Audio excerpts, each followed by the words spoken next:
Oi, gente, e aí, como é que vocês estão? Eu sou a Mariana Ferreira, professora da Rede Cromos de Ensino. Ei, pessoal, meu nome é Mariana Coura, eu também sou professora da Rede Cromos de Ensino. Bom, gente, hoje nós estamos aqui para ler para vocês um texto que nós fizemos enquanto equipe aqui de redação sobre o último tema da edição do Enem de 2023. Então, vamos lá? A Constituição Federal, promulgada em 1988, garante o trabalho digno como um direito inalienável do cidadão brasileiro no artigo 6º.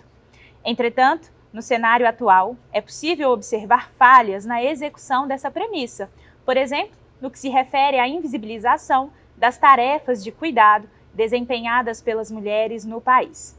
Nesse sentido, nota-se que a estrutura patriarcal colabora para esse apagamento, tanto no contexto familiar quanto no contexto profissional, sendo importante discutir tais desafios.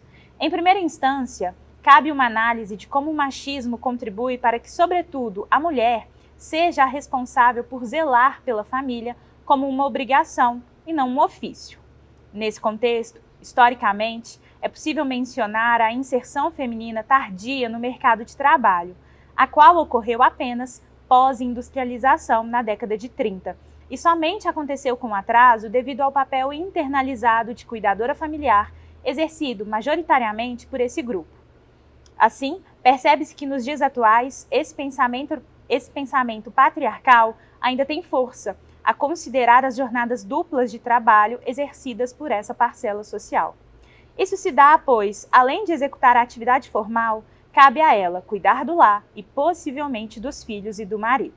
Desse modo, fica evidente que a presença desse público no mercado de trabalho não corrompeu com a ideia de que a dedicação familiar é uma preocupação concernente a tal gênero, tarefa muitas vezes invisibilizada e estigmatizada no cenário odierno.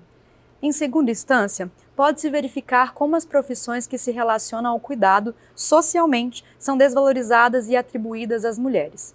Segundo o informativo Oxfam, apenas 1/3 dessas atividades são atribuídas aos homens, enquanto, conforme a PNAD contínua, elas ganham 24,4% a menos do que eles. Essa conjuntura vai de encontro ao 5º objetivo da Agenda 2030, proposta pela Organização das Nações Unidas em 2015.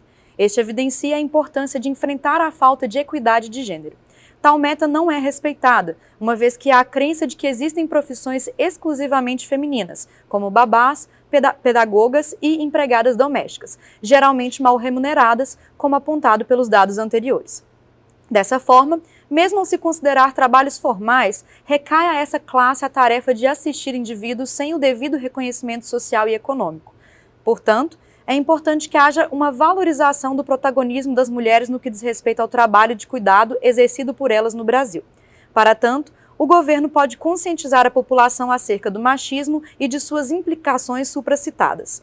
Além disso, o Ministério do Desenvolvimento Social, responsável pela proteção da sociedade, deve ampliar políticas públicas, como transferência de renda, por meio de parcerias público-privadas.